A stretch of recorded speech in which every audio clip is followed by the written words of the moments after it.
Muito bem, estamos de volta com a Escola da Fé para o nosso último bloco. Eu quero aqui rapidamente mostrar a você alguns produtos de evangelização da Canção Nova. Você ali já viu, nós já mostramos ali, a Canção Nova tem imagens, você está vendo a imagem de São José, da Divina Misericórdia, ali a imagem da Sagrada Família, branco ali, em estilo estilizado, né? Santa Rita de Cássia, e tem muitas outras imagens que você pode acompanhar aí no porta a porta da Canção Nova, no site da Canção Nova.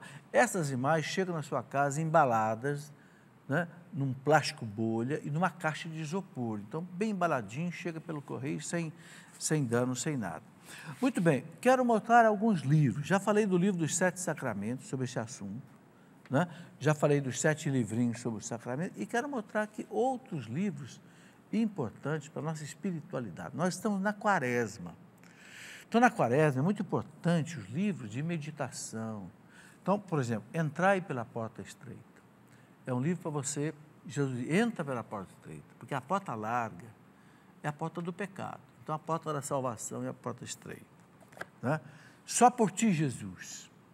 Só por ti, Jesus. Eu quero viver bem, Jesus. Eu quero deixar o pecado, né? Eu quero viver uma vida de oração por amor a ti, Jesus. Essa é a verdadeira, reta intenção religiosa. Não é viver a religião de medo de Deus, nem mercenário de Deus, né? Não é nem escravo e nem mercenário, é filho. Filho. Faz as coisas bem feitas porque ama a Deus como um pai, né? As 7 palavras de Cristo na cruz. Cristo disse 7 palavras na cruz antes de morrer. É o testamento de Cristo. A igreja guardou a meditação sobre isso. Em busca da perfeição, né? Sede santos, porque eu sou santo, né? Então, em busca da perfeição. Os pecados e as virtudes capitais. A igreja diz que tem 7 pecados que são os piores, e tem o lado oposto, que são certas virtudes. Soberba, ganância, luxúria, gula, ira, inveja e preguiça. Por que eu sei de cor? Porque toda a missa, depois da comunhão, eu peço para Jesus tirar essas ervas daninhas da minha alma. Se são as piores, a gente tem que pedir para Deus cuidar da gente aí, né? Bom, escrevi esse livro chamado 100 Mensagens para a Alma. São 100 reflexões para levantar a nossa alma, né? Aquecer a nossa alma.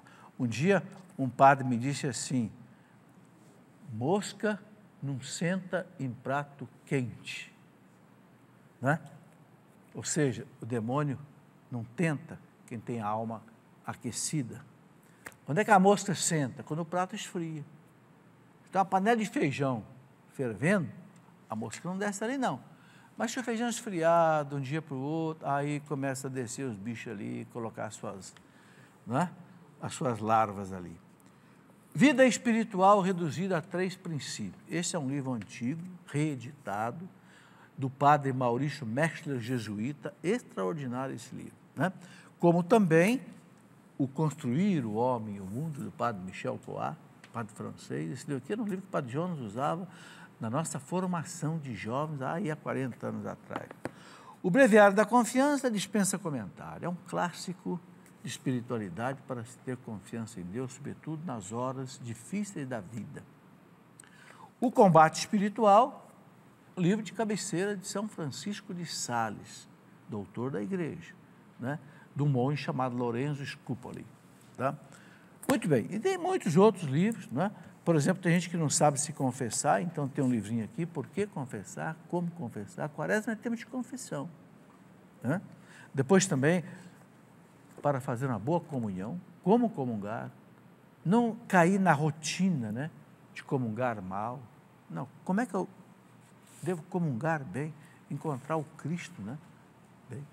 Bem, vamos continuar mais um pouco aqui com o sacramento da Crisma e depois eu vou responder umas perguntas sobre o sacramento da Crisma que já chegaram aqui. Você pode mandar sua pergunta para nós, que na medida do possível eu vou respondendo. Porque responder perguntas, eu sei que não é uma coisa muito agradável para quem está ouvindo, mas é uma técnica muito boa de evangelizar. Por quê? Porque você tira dúvida, entendeu? Escola, o professor tem que estar disposto a tirar dúvida, não é? A igreja não quer que nenhum de seus filhos, mesmo as crianças, deixem esse mundo sem ter se tornado perfeito pelo Espírito Santo com o dom da plenitude de Cristo. É o batismo, é a crisma. Tá? Já falamos. Quais são os efeitos da crisma na vida da pessoa? Bom, primeiro, enraiza-nos mais profundamente na filiação divina. Tá? São Paulo diz que o Espírito Santo nos leva a reconhecer Deus como Pai, chamar Deus de Abá, Pai. Na verdade, Abá, do hebraico, é paizinho, papai, entende? Então, o Espírito Santo aumenta essa convicção. Eu sou filho de Deus. Será que pode haver coisa mais importante do que a gente se sentir filho de Deus? Um dia eu vi escrito atrás de um caminhão assim: eu não sou dono do mundo, mas eu sou filho do dono. Que beleza, que convicção, né? Sou filho de Deus. Tem coisa mais importante, não é? São Francisco dizia assim: eu não tenho uma moeda no bolso, mas eu sou dono do mundo. Por quê? Porque eu sou herdeiro de Deus, herdeiro do céu, então eu sou dono do mundo sem ter um centavo no bolso. São Francisco de Assis dizia isso. Depois a crisma une-nos mais solidamente a Cristo, nos faz uma comunhão mais profunda com Cristo. Tudo isso eu não tirei da minha cabeça, não. Tudo isso eu tirei do catecismo da igreja. Pode passar. Terceiro, item C, aumenta em nós os dons e os frutos do Espírito Santo. Isso é muito importante. São Paulo fala dos dons e fala dos frutos do Espírito Santo. É uma abundância de coisa. Eu vou até parar por aqui, porque tem muita coisa para conversar sobre isso, antes de eu ir para as perguntas. Os frutos, na carta aos Gálatas, capítulo 5, versículo 21 e 22, São Paulo diz assim: existem os frutos da carne e existem os frutos do Espírito. Uns são contra os outros. Ele fala assim, vamos ler aqui, ó. Os frutos da carne são horrorosos, né? O pecado. São Paulo diz assim, sobre esses frutos da carne. Está na carta aos Gálatas, capítulo 5, versículo mais ou menos 20 e seguintes, né? Está aqui, ó. Se, porém, vos deixais guiar pelo Espírito Santo, não estáis sob a lei. Ora, as obras da carne são estas: fornicação. O que é fornicação? É vida sexual sem ser casado, né? Fornicação. Impureza, libertinagem, idolatria, superstição, inimizades, brigas, ciúmes, ódio, ambição, discórdias, partidos, invejas, bebedeiras, orgias e outras coisas semelhantes. Dessas coisas vos previno, como já vos preveni: os que as praticarem não herdarão o reino de Deus. Carta de São Paulo aos Gálatas, capítulo 5, versículo 18, 17 seguinte. As obras da carne, as obras do homem sem Deus. Aí ele fala das obras dos frutos do Espírito. Então ele diz assim, não é? Ao contrário, o fruto do Espírito é caridade, amor.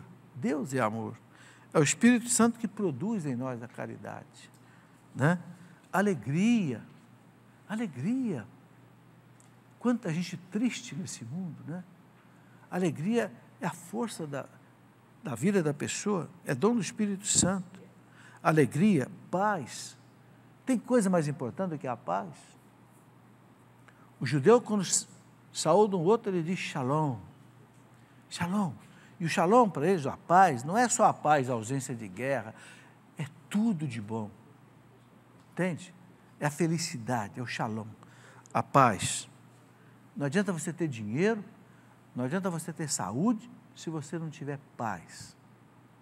Tem muita gente que tem dinheiro sobrando, tem saúde sobrando, mas não tem sossego. Porque a consciência está pesada, ou porque a família está bagunçada, tem dinheiro, Tem saúde, mas não tem paz. O Espírito Santo nos dá a paz. Ok? Muito importante isso. Né? Paciência. Outro fruto do Espírito Santo. A minha mãe dizia assim, é a paciência que leva a gente para o céu. E é mesmo. É mesmo.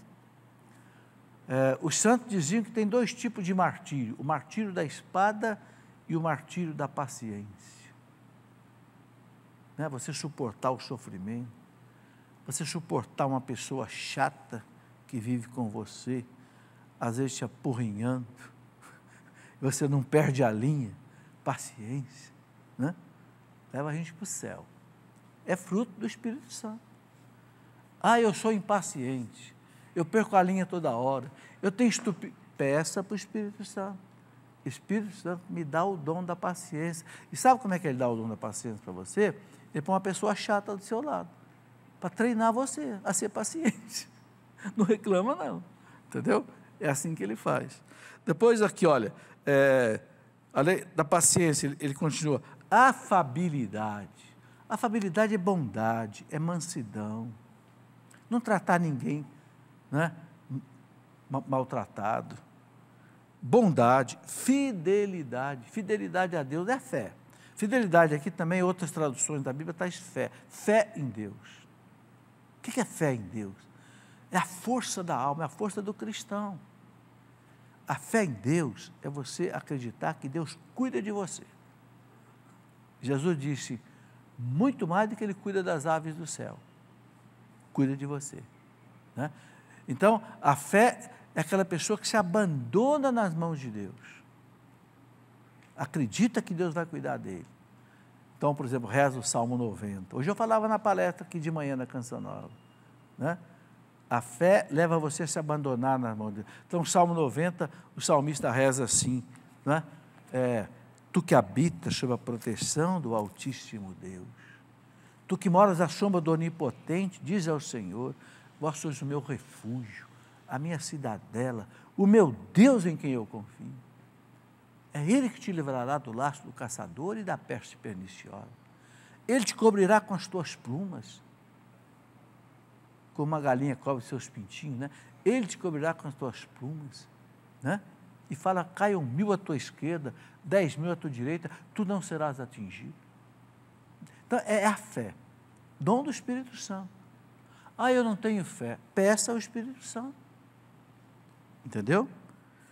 Aí ele continua, depois aqui, né? Brandura, temperança.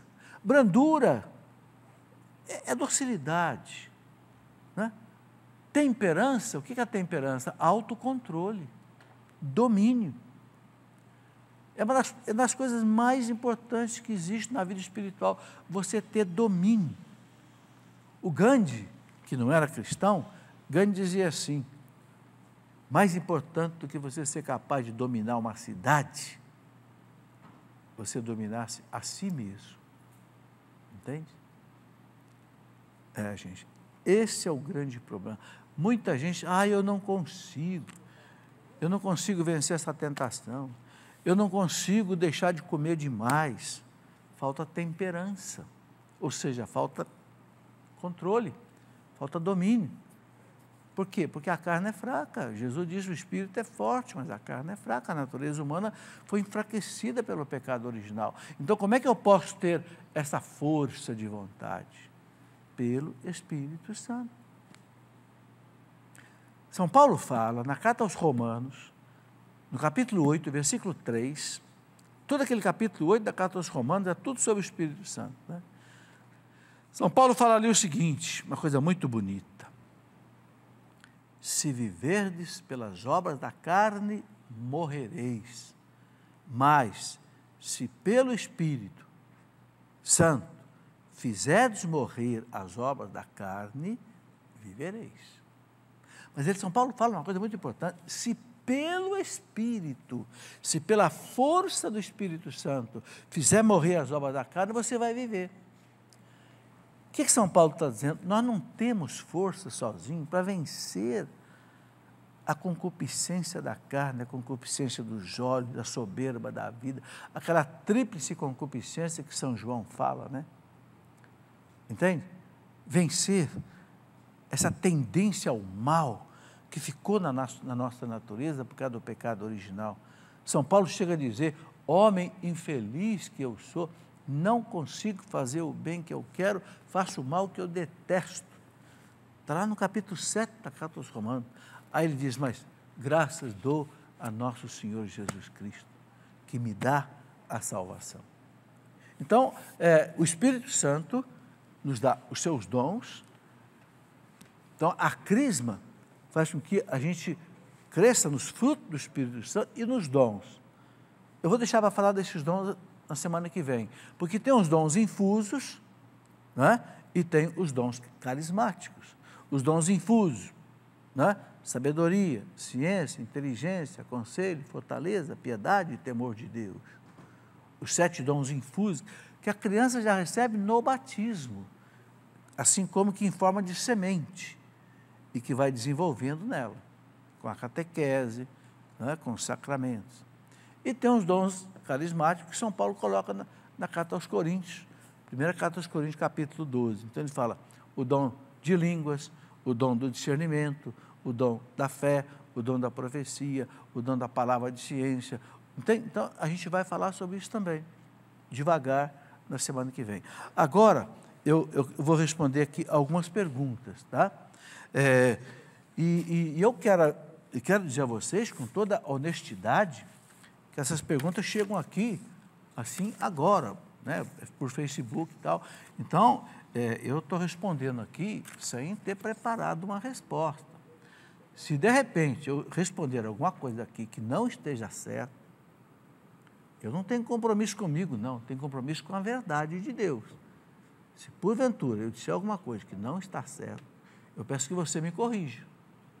Você que é padre, você que sabe mais do que eu, ou professor, o senhor errou, o catecismo diz isso, o código de canônico diz aquilo, aí eu venho aqui e corrijo, tá certo? Com muita alegria, com muita satisfação. Bom, o Sérgio Souza faz uma pergunta muito interessante. O Sérgio, ele é de Jaboatão dos Guararapes, lá em Pernambuco, ali em Recife, né? O Sérgio pergunta assim: como superar essa crise de catequese?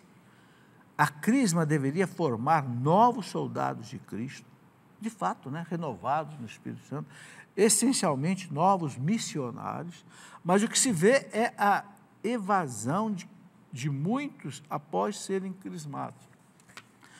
Ô Sérgio, eu acho que a melhor maneira de preparar hoje alguém para a crisma é fazer participar disso que a renovação carismática chama de seminário de vida no Espírito, ou experiência de oração no Espírito, né?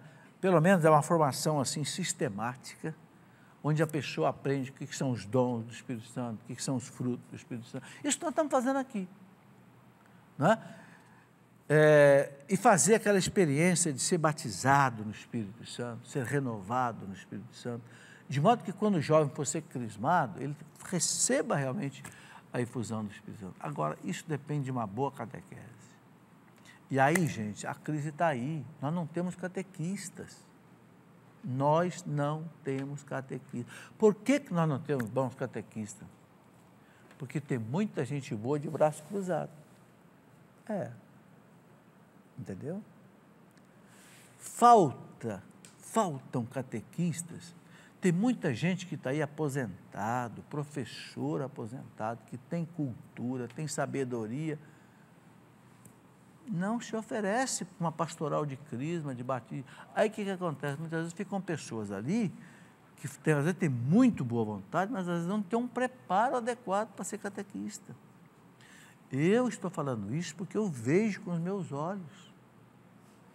Entende? Então, é preciso que quem tem a condição seja um missionário, seja evangelizador, né? E a catequese é um dos pontos básicos do batismo e da crisma, também de casais, né? Joselita Aragão, pelo Facebook: meu filho não é casado na igreja, ele pode ser crismado? O Joselita, não pode, Porque para ser crismado tem que se confessar, tem que estar em estado de graça. E se a pessoa é casada, né, mas não é casada na igreja, ela não está vivendo de acordo com a lei de Deus. Então, não é o caso de ser crismado. Primeiro precisa acertar essa situação para depois ser crismado, tá? Ricardo Lopes, se eu não for crismado, eu não sou considerado como herdeiro do céu.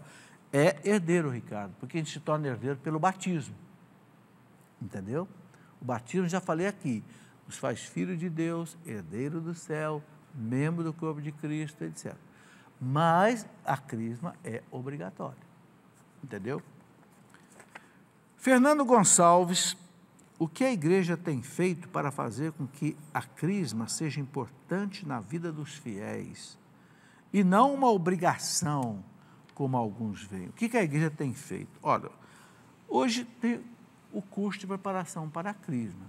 Por exemplo, aqui na minha cidade, eu sei que eu tenho uma moça que trabalha comigo e ela é catequista, ela já começou a preparar um grupo de jovens agora que vai ser crismado em novembro. Então, é um ano inteiro de preparação, todo final de semana tem reunião com eles. Então, já é uma grande coisa. Se a gente tem um bom catequista, animado, né? Essa moça, por exemplo, que trabalha comigo, ela toca violão, canta, reza, prega para os meninos, então vai preparando para chegar na crisma, estar os jovens maduros. É isso que a igreja tem feito.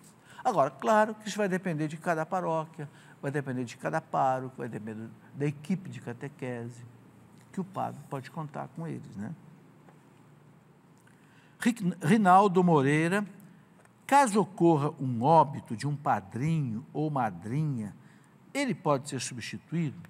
Ô Rinaldo, oficialmente não, mas oficiosamente, para ocupar aquela atividade que o padrinho que morreu ocupava, eu penso que seja possível.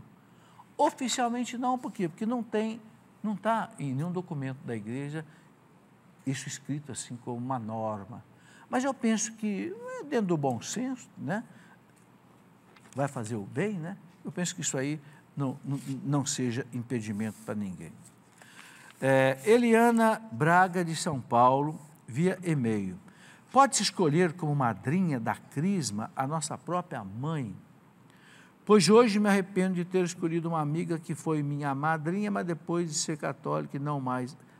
Não, a igreja não quer que o padrinho, a madrinha, seja nem o pai nem a mãe. Não quer. Por quê? Porque normalmente o pai e a mãe morrem mais cedo, né, do que o filho. Então é preferível que esteja um padrinho e uma madrinha, né? E também, o padrinho é para ajudar a mãe e o pai. Se a própria mãe já é madrinha, fica uma pessoa a menos para ajudar na formação do afilhado, entendeu? Então, por isso que não deve ser a mãe, não deve ser o pai. Marilete Balestro, porque há muitas variações de idades para o sacramento da crisma entre uma diocese e outra. É porque, o Marilete, a igreja não amarrou a idade.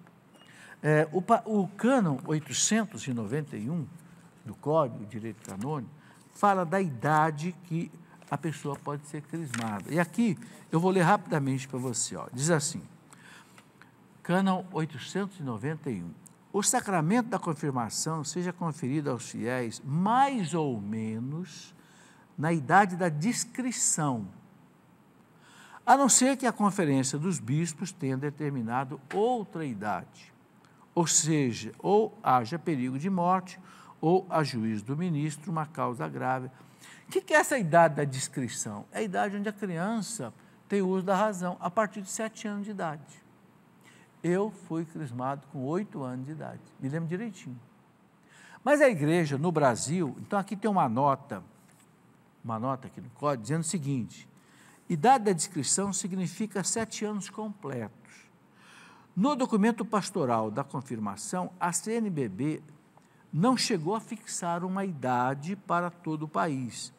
Igualmente, na legislação complementar, não há uma norma rígida, mas apenas algumas diretrizes bastante flexíveis que permitem a adaptação à realidade das diversas dioceses. As normas relativas à participação de cristãos de outras confissões, bom, então, não há uma norma fixa, tá? Mas há um consenso de que deve-se crismar mais ou menos em torno dos 14, 15 anos de idade, para a criança poder fazer uma boa catequese, né? Mas aí, a partir de 12 anos em seguida, aí o bispo vai fixar em cada diocese, conforme a maturidade dos jovens, né? Muito bem, gente, chegamos ao final do programa, nosso tempo já se esgotou. Eu quero pedir aí aos nossos padres e diáconos que nos acompanham de casa, que queiram, por favor, dar a sua bênção a todas as pessoas que nos acompanham pela televisão, vocês que estão aqui no nosso auditório. A bênção pode ser dada à distância, né? Porque é sacramental, não é sacramento, né? Então, coloque as suas intenções diante do coração de Deus nesta noite. A graça que você precisa para você, para sua família. E nós vamos pedir ao Senhor, na sua bondade, na sua misericórdia para conosco, perdoando os nossos pecados, que Ele nos conceda, né, por essa bênção diaconal, sacerdotal, que Ele nos conceda, né, saúde para o corpo, saúde para a alma, pela intercessão de Nossa Senhora e de São José. Em nome do Pai, do Filho e do Espírito Santo. Amém. Muito obrigado a vocês todos que me acompanharam até agora de casa e aqui também presentes. Até o próximo programa, se Deus quiser.